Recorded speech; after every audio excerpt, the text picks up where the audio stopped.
Ó, peguei no caminho. Ei, Que bom, que bom. Pegou no caminho. Peguei no caminho. Tô vendo. Feliz de você estar aqui, viu? Oh, eu também. Vamos falar de quê? De teatro? Não, né? Teatro não. Pra quê? Teatro, né? Vamos fazer futebol? Vamos futebol? Vamos fazer um programa todo sobre futebol? Pode ser também. Pode ser futebol. Tá certo. Então qual é o seu time? Eu sou Flamengo. Flamengo, Mas ótimo. antes eu sou ferroviário. Time do Ceará.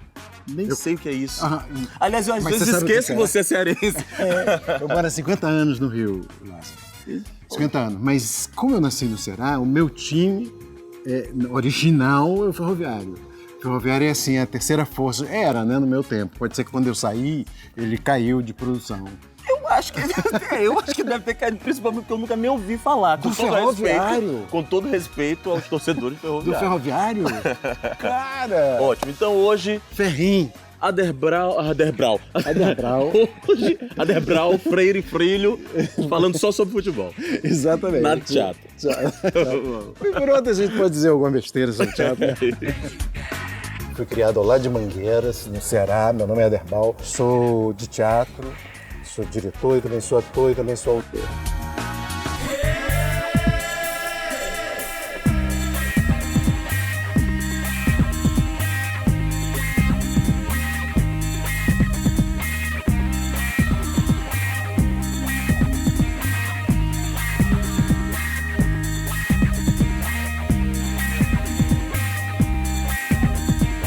O espelho está no ar.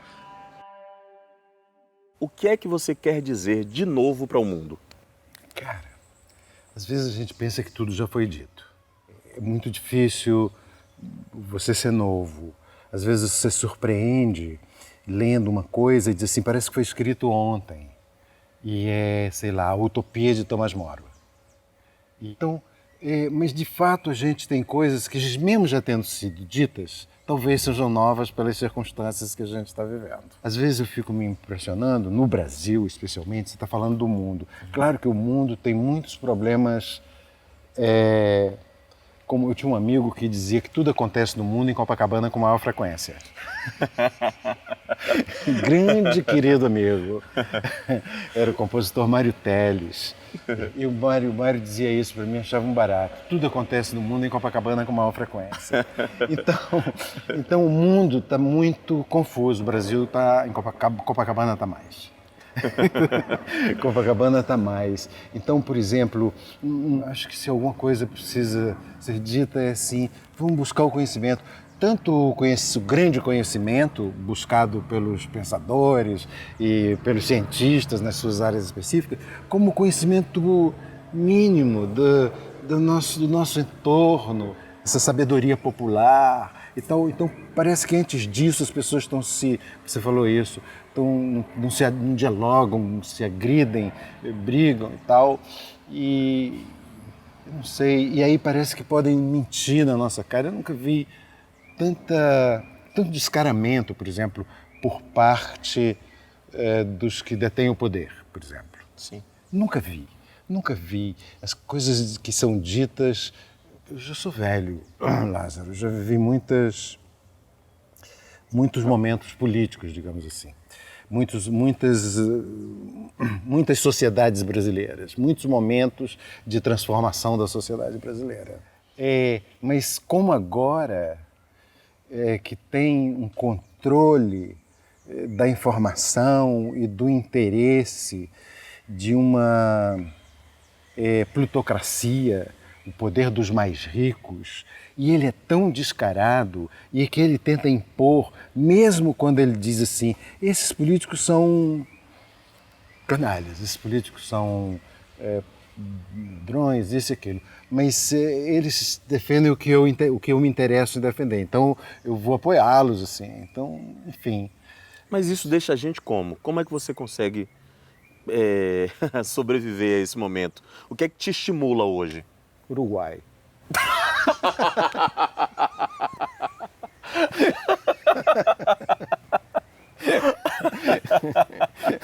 Eu falo tanto que eu resumi numa palavra, vou ficar falando de novo. Mas a vontade de partir é uma vontade real ou é... Lázaro, olha só, eu tive uma... Eu gosto muito do Uruguai mesmo, sou louco pelo Uruguai. Daqui a pouco vou lá dirigir uma outra peça. Esse ano eu fiz lá, dirigi Incêndios, a peça que eu fiz. Que a gente disse que não ia falar de teatro, mas a gente pode falar de passagem. Não, né? mas Incêndio não é teatro, é outro negócio. Exatamente. Exatamente. Eu fiz Incêndios aqui e fiz esse ano no Uruguai, com uma companhia uruguaia que chama Teatro El Galpón. E gosto muito do Uruguai. Eu até tive convite para ficar. Porque nos anos 80 e 90 eu trabalhei muito lá. Mas, cara, às vezes dá vontade. Porque, claro, o Uruguai é mais fácil de organizar. É um país de 3 milhões e meio de habitantes. Mas é incrível, porque é mais harmônico, é mais... E aqui do lado, entendeu? Eu até tenho time de futebol no Uruguai. Já tinha time de futebol, já estaria em casa. E também não é um dos grandes, nem é o Peñarol, nem o Nacional, que são os dois grandes. Sim, que é o importante também. Não pode ser também um time muito grande. Muito grande. Claro.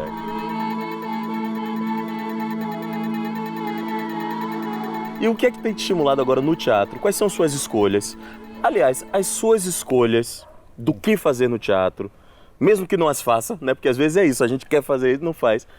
Tem passado pelo momento político do Brasil? Totalmente. Foi ótimo você falar assim, porque aí já vai direto no que é que eu tenho vontade.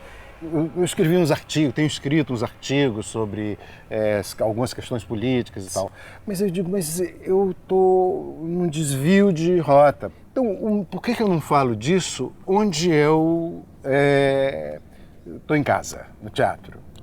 Então, a coisa que eu quero fazer em teatro agora é isso, é uma coisa autoral e que reflita isso que a gente está vivendo. Por exemplo, mesmo para ir para o Uruguai, a gente ficou conversando sobre que peça eu ia fazer lá. E eu fiquei muito querendo fazer alguma coisa, já essa coisa, uma coisa que falasse de hoje. Mas aí passei por alguns textos clássicos pensando em adaptá-los. Sim. Depois enfrentei a dificuldade de que as realidades políticas são diferentes. Há alguns traços comuns, esses traços comuns, digamos, do que acontece no mundo, mas há os traços diferentes de Copacabana, que acontece com mais frequência. Então eu não consegui conciliar. Então esse espetáculo que eu quero fazer no Brasil. Agora eu quero fazer os meus textos, especialmente um que tente falar disso que a gente vive, desse momento, do Brasil.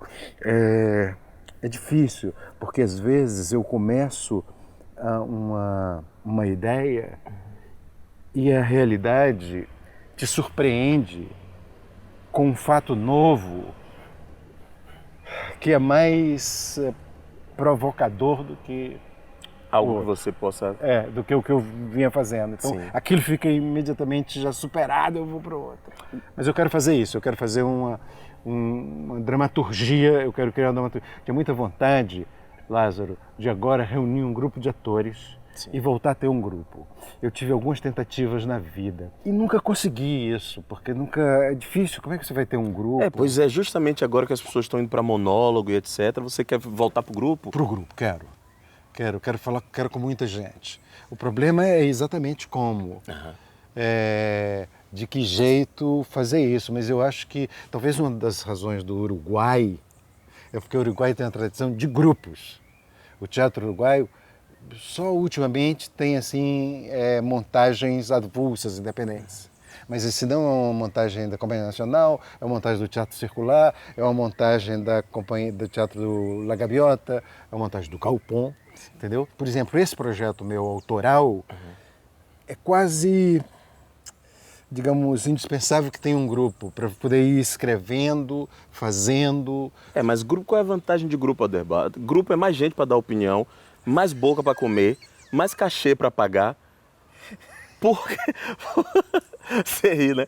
Por que juntar um monte de gente para fazer teatro?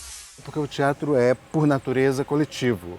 O teatro é, por natureza, por exemplo, uma construção, um espetáculo, ele, mesmo que tenha um diretor e um autor, a presença autoral dos atores é fundamental, porque são eles que estão lá fazendo, não tem o montador que no filme vai depois montar e vai, isso aqui não ficou bom, vou tirar, isso aqui eu vou botar em outro lugar e tal, não tem isso. Então, esse caráter do teatro, ele como é que chama? Da natureza do teatro. Tem um filósofo francês, que também é dramaturgo, Alain Badiou, que ele diz que ele faz uma síntese para falar do que é o teatro. Ele diz que ele fala no que ele chama de a ideia teatro, e que a ideia teatro não se realiza em nenhuma das suas partes, nem no texto, nem na luz, nem no tal, só no conjunto. Você só tem a ideia teatro no espetáculo. Então, esse caráter coletivo, claro que ele pode existir com 2 atores, mas ele existirá mais rico e mais substancioso com mais gente. Então, os meus momentos mais felizes de criação foram com muita gente. Agora, nas questões práticas, de fato, como é que vai fazer sem dinheiro? Como é que vai mais boca para comer? Como é que vai mais cachê, mais tudo? Não sei, talvez com um comprometimento de todo mundo, desmontar ou democratizar o conceito de produção. Estamos todos nos produzindo. Eu fiz uma outra experiência de teatro de grupo e dramaturgia, quando eu trabalhei alguns anos atrás com um grupo de teatro que naquela ocasião tinha o Luiz Melo em Curitiba. Sim. Era um espetáculo que chamava Cão Coisa e a Coisa Homem, Lembro. que eu escrevi, mas trabalhando com o grupo.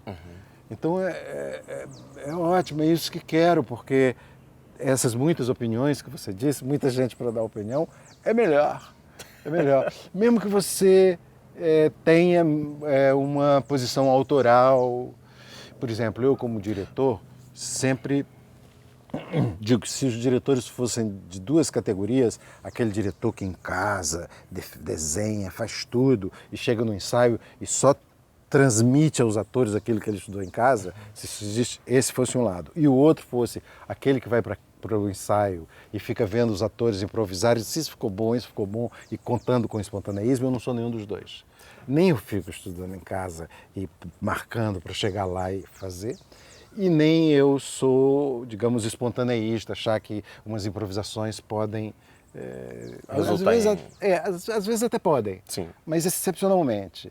Eu de fato vou desarmado, o ensaio é o meu ateliê, a sala de ensaio é o meu ateliê, e eu de fato tenho uma definição, uma coreografia, uma conceituação, uma forma, porque eu acho que o que o espetáculo acrescenta de poética ao texto, que é uma poética literária, é muito, digamos, entre aspas, científico, é muito importante para conseguir isso que eu chamei de ideia de teatro. Átomos, partículas, elétrons, prótons, nêutrons, fótons, tudo de verdade pra você que tem curiosidade.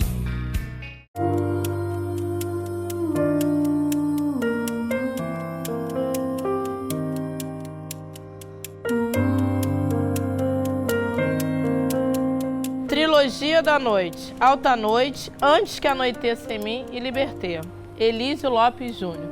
Um texto para teatro de autoria negra é sempre muito bem-vindo. Trilogia da Noite é um livro de teatro.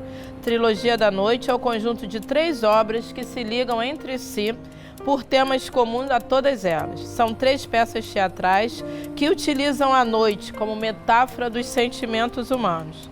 Trilogia da Noite, Alta Noite, Antes que Anoiteça em Mim e Libertê. Antes que vençamos, que me convençam, antes mentir do que não ter razão. Antes... Agora, você não é muito da possessão, né? Vou chamar assim porque é um termo que facilita a conversa, né? Os seus espetáculos e a atuação dos atores que fazem espetáculo com você deixa uma certa informação de que estamos no teatro. Não é? Estou enganado? É isso? Não, Que busca é essa, Aderbal? Porque você sabe que é muito valorizado hoje a rasgação, estar possuído. Você ri, pode. É verdade. Mas você sabe que isso que você está dizendo faz todo sentido. Porque eu acho que o teatro tem, ao mesmo tempo que uma verdade, que você tem que acreditar naquele personagem, na existência daquele Hamlet, ele tem também que me mostrar que aquele Hamlet está me mostrando aquilo. Aquele ator está me mostrando o Hamlet. É assim, eu acho que, por exemplo, uma figura fundamental para o teatro contemporâneo, para a compreensão hoje do teatro, é o Brecht, o Bertolt Brecht. E ele fala de um estranhamento que levou muita gente a pensar num autor mais que mostra do que o ator que vive. Então, eu acho que a evolução desse pensamento, se ele não tivesse morrido, ou cabe a nós fazer essa evolução já que ele morreu, é pegar o pensamento dele e dizer, o pensamento dele não está parado, é um pensamento andante. E eu vi com o pensamento andante dele, hoje o teatro teria que se entender como um lugar em que o ator é ao mesmo tempo boneco e bonequeiro. Em que o ator é ao mesmo tempo o que vive e o que mostra. Porque no cinema o ator vive e a câmera mostra. Mas no teatro quem vive mostra ele. Às vezes, quando o teatro não chega a você, o teatro está ruim, está chato, é porque ele está só vivendo, ele não está te mostrando. Por isso, talvez, isso que você disse, que aí você nota que é teatro. Mas não é porque é falso. Pelo contrário, se você vê ensaiando, a coisa que eu mais peço aos atores é sinceridade. Muitas vezes, eu ensaiando, eu não acreditei em nada que você disse. Você se irrita, eu vi você no ensaio assim. É? Eu vi você, falou, você não acredita em nada, você tá mentindo pra mim. Você falou isso. Você viu isso? Eu vi. Eu às vezes fico mais... Eu não sou um diretor brigão, eu sou pacífico. Mas às vezes eu fico mesmo incomodado, não acredito em nada que você disse, nada, tudo falso. Então, como combinar isso com essa outra coisa que eu estou te dizendo, que é saber que mostra. Tem uma história que eu adoro e que conto muitas vezes para os autores, que é uma história, posso contar, do Wajda. Claro, sabe quem é? Do Andrzej Wajda, aquele diretor de cinema polonês, diretor de Danton, um grande diretor polonês. E ele uma vez, ele também dirigia teatro. Uma vez ele estava ensaiando uma peça e tinha uma cena em que o ator começava a passar mal, ele assistindo o ensaio. E era a cena mesmo, que o personagem ia morrer, ele começava a passar mal. Aí ele parou o ensaio e disse assim, para, que ele está passando mal mesmo. Para, chama um médico. Aí chamaram o médico, veio o médico, aí ele de fato estava passando mal. Levaram ele por uma emergência, por uma ambulância, chegou no hospital, botaram ele, entubaram e tal, e ele se salvou. Aí alguém perguntou para o Wajda, disse, vem cá, se ele estava fazendo um personagem que estava passando mal, que ia morrer, como é que você descobriu que ele estava passando mal mesmo, de verdade? Como é que você descobriu isso? Ele estava fazendo tão mal.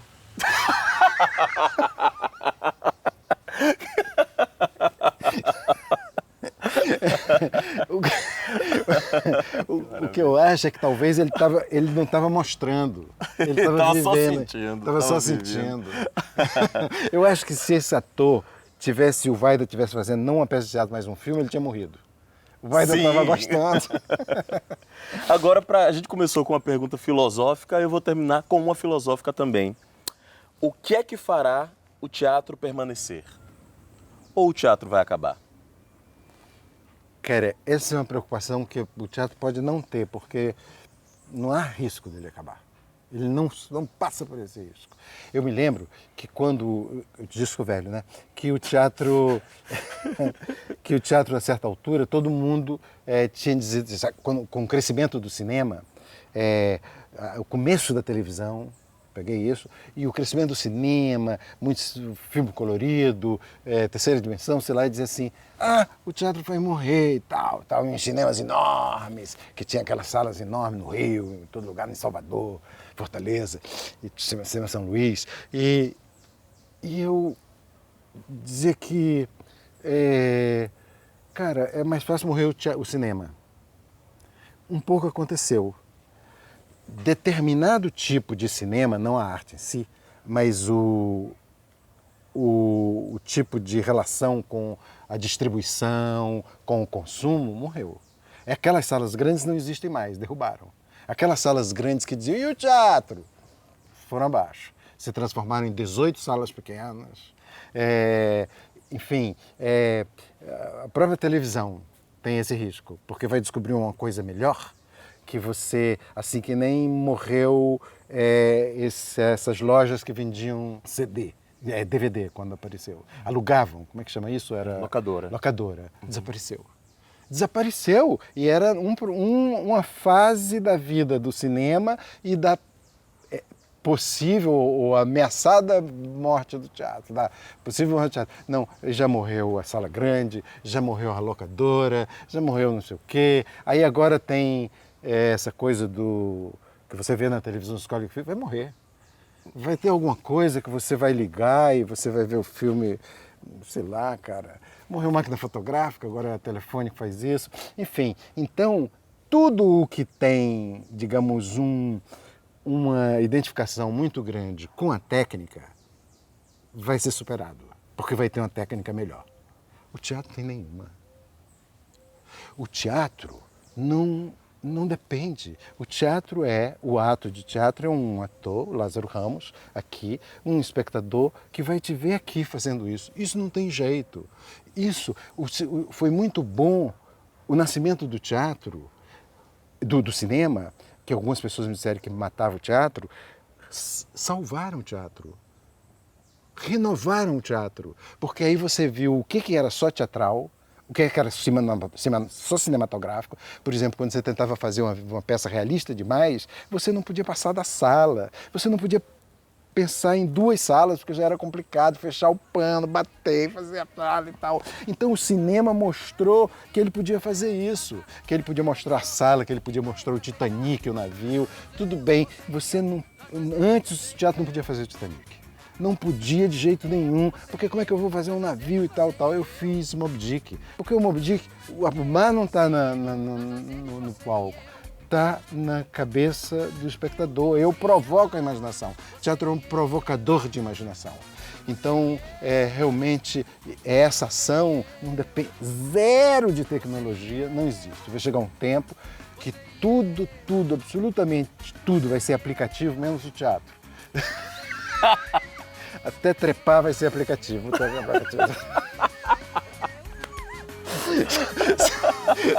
Só o que não vai ser aplicativo é o teatro. Esse não é, cara. Que maravilha. Até semana que vem. Que beleza. Bom, agora vamos fazer um ping-pong aqui. Ok, um pássaro, meu pai. Um país, Brasil. Um canal, esse. Um botão, inscreva-se. Muito obrigado pela sua presença no nosso programa e para mais vídeos como esse, inscreva-se no canal do Canal Brasil. Clica. Clica, clica, clica, clica. Clica, clica, clica.